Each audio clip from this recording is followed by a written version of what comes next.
Hello, hello. I'm excited to be here with you today. I want to show you how I make homemade cinnamon rolls with freshly milled wheat.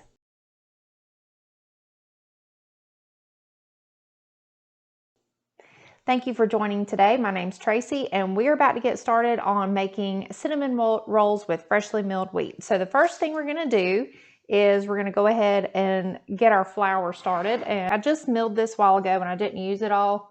So I'm going to go ahead and just add a little bit more to this. I need about 4.5 cups of freshly milled flour. So I'm going to turn this on and we're going to get a little more flour in this. This is fresh, so I don't mind. This is one that's still got a little bit of the husk on it.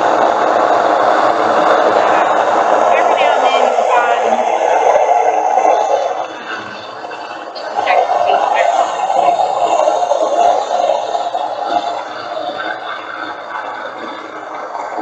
I do not weigh my flour.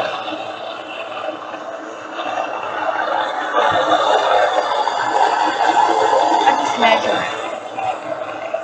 And I've seen enough in grain mill groups where I would be considered an inferior baker because I do not weigh my flour. But you know what? Okay. I can successfully bake bread and make cinnamon rolls. The good things about weighing my flour, and I'm not going to worry about that. I want to do things as easily as possible.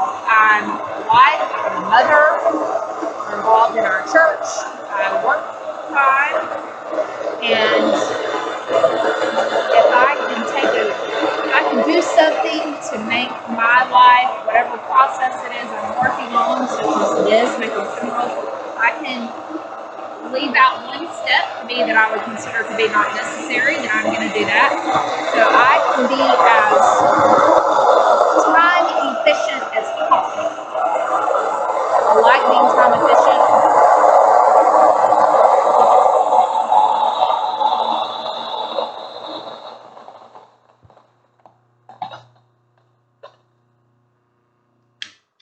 Okay, and hopefully you're able to hear me while I was talking. So this bowl measures 4 cups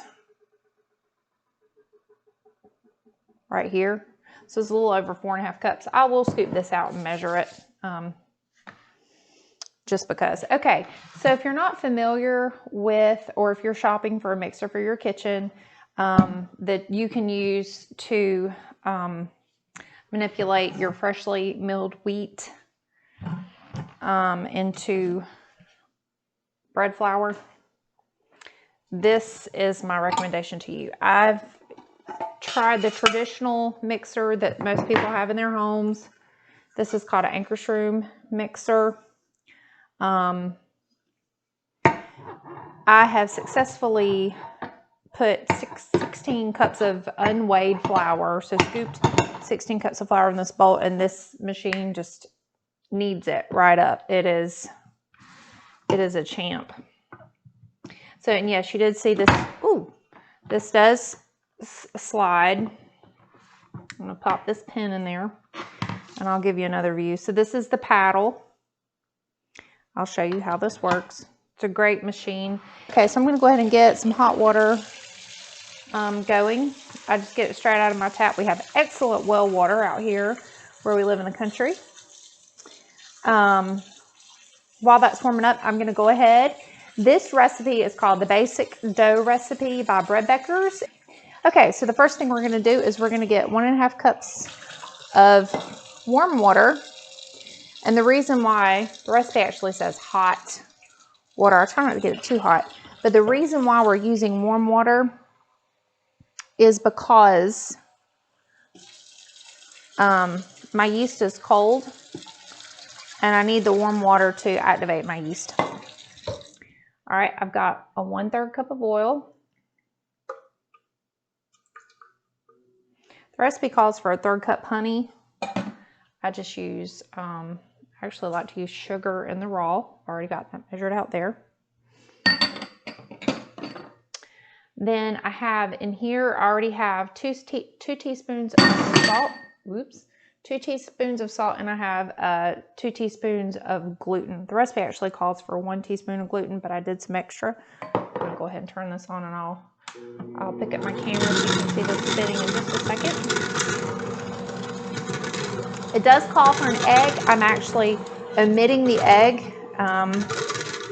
One of my family members cannot eat eggs or dairy, so just leave it out. It's optional.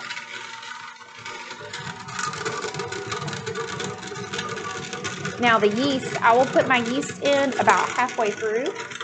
All right, so now I'm going to go ahead and add in my flour. Remember, I said 4 to 4.5 cups. This is a half cup measuring cup. Half. 1. 1.5. 2. And now that I'm halfway through with my flour, I'm going to go ahead and add in my yeast and just sprinkle that around.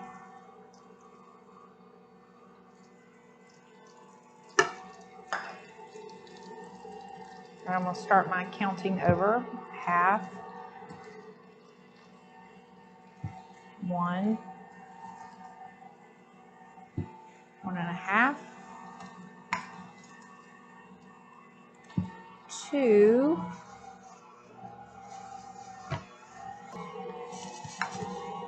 I'll sprinkle just a dab more flour in there. I'm going to turn up the speed. I'm going to let this knead for about 4 minutes. I'm going to spray. So this is my cutting board.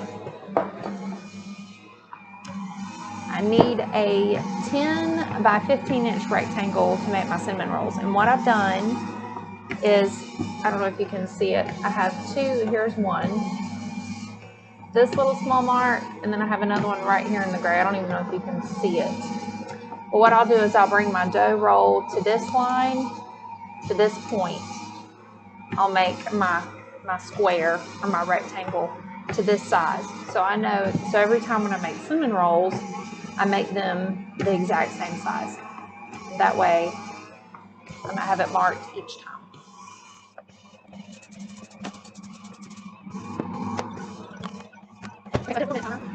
On my dough ball, basically, I should have sprayed my hands a little bit. If I can press it and it not pill up on my hands. Now, if I had sprayed, I forgot. Normally I spray my fingers. This is my test. Like, if I can touch it and it not peel off in my hands, it feels like a nice dough ball, then I know that I've gotten it to the consistency that I need it to be. Okay? Yay. So now, and this, honestly, you can take your dough, depending, I may actually take this and chill it. You can, if you're not able to work it up right away, you can take this and put it in your freezer or your refrigerator and let it chill. I've done that before. It's a little more work to spread it out because your dough is cold. But then also too, it is, in some ways, it's easier to work with. Now what I'm going to do here is I'm shaping this out. I like using just this plastic roller. I have a really nice wooden roller. I have a couple of wooden rollers, but wooden rollers can't go in the dishwasher. This can. So again, I want to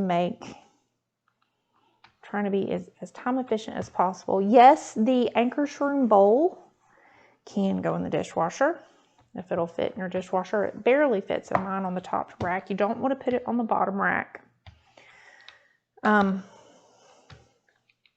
I usually end up hand washing mine just because of space. It takes up a lot of space in the dishwasher.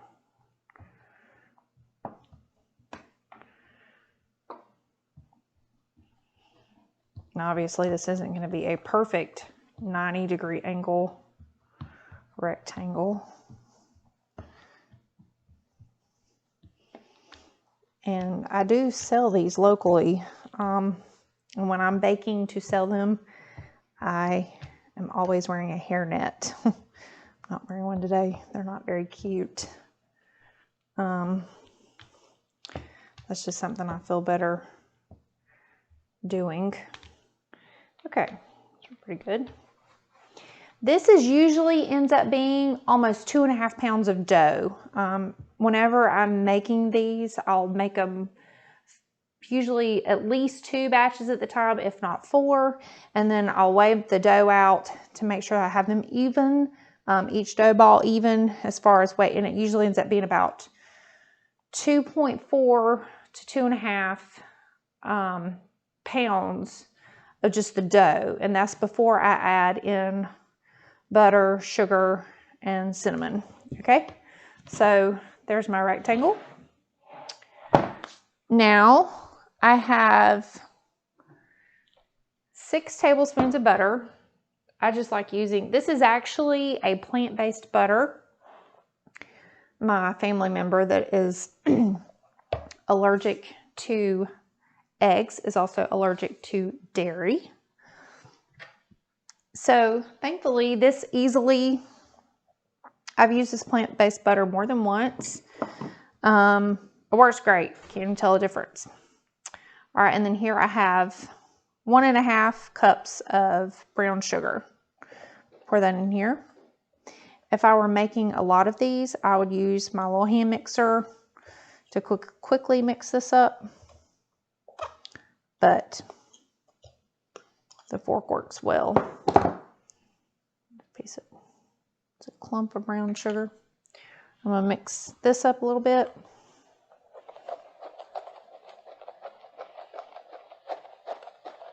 The butter's not quite soft. Be all right.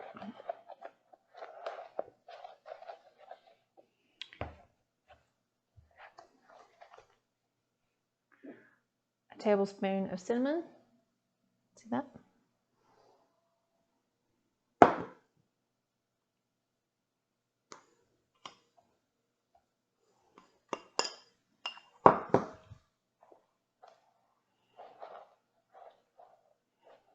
Now the cinnamon is going to make the sugar look much darker.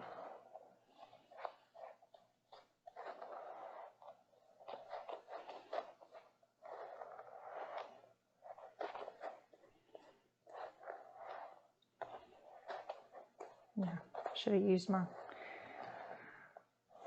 little hand mixer and get my workout in.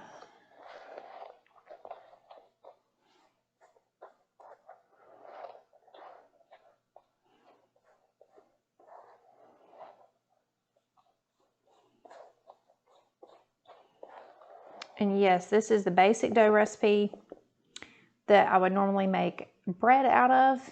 And this, you're just adding the filling. There's the butter, plant-based butter in this case, cinnamon, and 1.5 cups of brown sugar.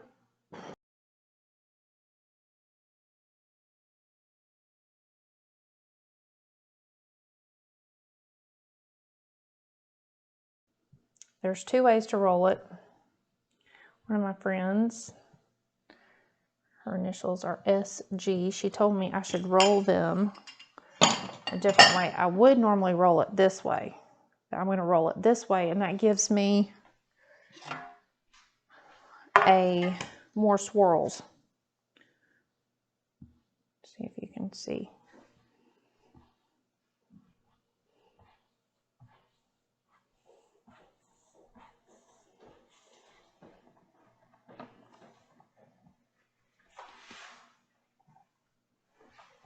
Okay, my dough ball rolled up, and you can see how pretty that is.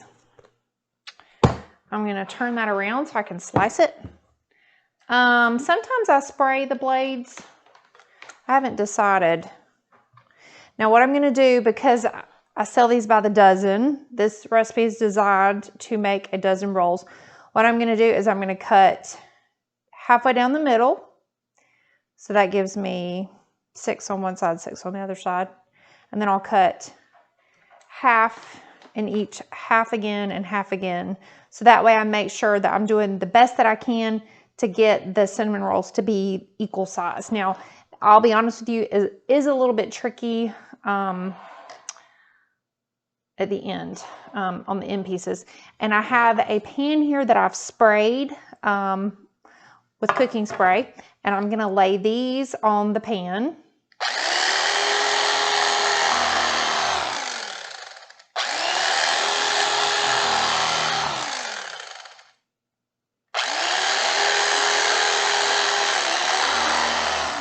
All right, so I got 3, 6, 9, 12. Do you remember your multiplication? All right, so now I'll just cut, I'll put 2 slices in each of these, so that way I'm getting, like how I did that math. This is how my mother told me to do it. When I was asking her, Mom, how is the best way to do this? She took a dishcloth and she said, this is how you need to do it. And she showed me on the dishcloth. You roll it up, half again, and then you do it.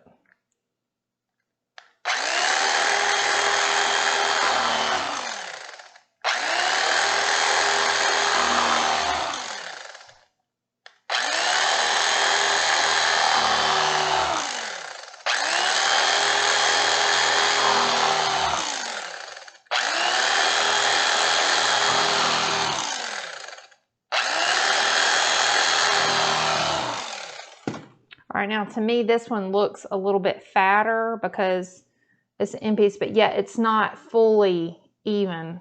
That's just unfortunately the way the end piece rolls. But after you pat it out, it looks much better. And then once it rises, it'll be fine. There's a little sugar clump in there. I could leave it, but I don't know.